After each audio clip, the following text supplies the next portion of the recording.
Hi guys, welcome to my channel. I got a scream right here. Yes, number 7. So, if Johnny, let me just get my glasses. Oh my God! Alright, so if Johnny has Is she 7 seriously apples, just reading me the question right now? 7 apples. What? No, I'm I gonna pause the video. still can't really see.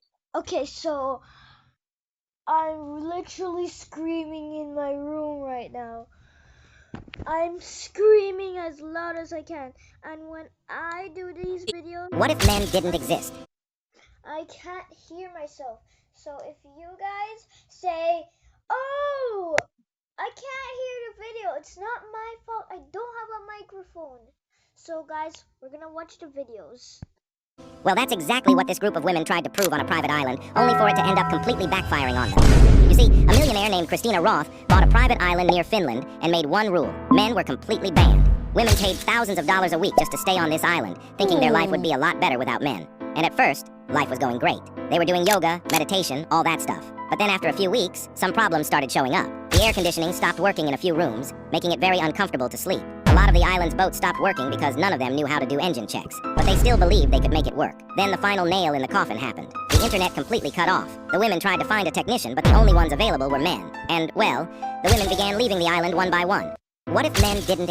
Have you ever walked into the wrong sleepover and just stayed? So my friend texts me, come over, doors open, followed by an address I swear I've been to 100 times. I show up with my blanket, my hoodie, and a family-sized bag of chips that could legally qualify as luggage. I walk in, kick my shoes off, and say, "What's up, gremlins?" Except, the people on the couch are not my gremlins. 4 strangers turn and stare at me like I'm a wild raccoon. One girl goes, can we help you?" I panic and say the smartest thing my brain can produce. "I brought chips?" They all look at each other. Then one dude shrugs and goes, "He brought snacks. Let him cook." Next thing I know, someone hands me a blanket and says, "We're watching a movie about a horse with emotional issues. Sit." I text my friend like, "Bro, I think I'm in a different universe." And he responds, "Dude, my address changed last month. Thanks for the update." But at this point, I'm already invested in the horse movie. These strangers are nice. They laugh at my jokes. They have better snacks than my actual friends. At one point, the mom walks in, sees me, and just goes, "Oh, hello, sweetie. Make yourself comfortable." Ma'am, you don't even know my name. I wake up the next morning at their breakfast table, eating pancakes like a long-lost cousin. The mom hugs me goodbye. The dog whines when I leave. So yeah, I walked into the wrong sleepover. And honestly, I'm keeping both friend groups. I collect families now.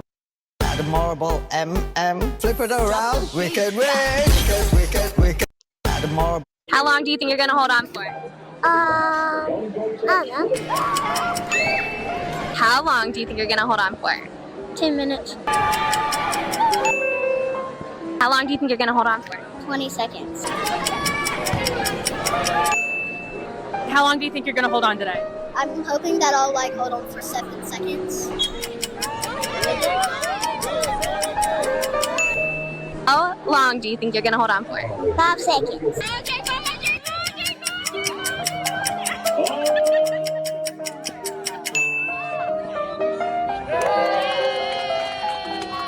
How long do you think you're gonna hold on for? My daughter was in terrible pain after her accident, but this nurse's response made my blood boil. I'll never forget how she smirked while my child suffered. She had broken both legs in a car crash, and the doctor said the next 48 hours would be crucial. The pain medicine they gave her only lasted 4 hours, and when it wore off, she would cry so hard she could barely breathe. Her whole body would shake, and it broke my heart watching her suffer. I started setting alarms 30 minutes before each dose. The night nurse would always say, "I'll get to it," but wouldn't move from her phone. My daughter would squeeze my hand so tight, tears rolling down her face, begging for help. I felt so helpless watching the clock tick by. One night, the medicine was an hour late. I found the nurse laughing in the break room, scrolling through social media. When I reminded her about the medicine, she rolled her eyes and said, "She's young. She can handle it." She didn't even look up from her phone. I lost it. I told her, "That's my 16-year-old daughter sobbing in pain while you're watching TikToks." I marched straight to the supervisor's office at 3 a.m., shaking with anger. The supervisor checked the records and found out the nurse had been forgetting doses for other patients too. She was fired on the spot. Our new nurse was amazing. She never made my daughter wait a single minute for her medicine, and even brought her favorite ice cream to help cheer her up. Sometimes I still think about how many other patients suffered because of that nurse's laziness. Being in pain is terrible. Alex, did you brush your teeth? There's no toothpaste left. Jack squeezed it all over the counter.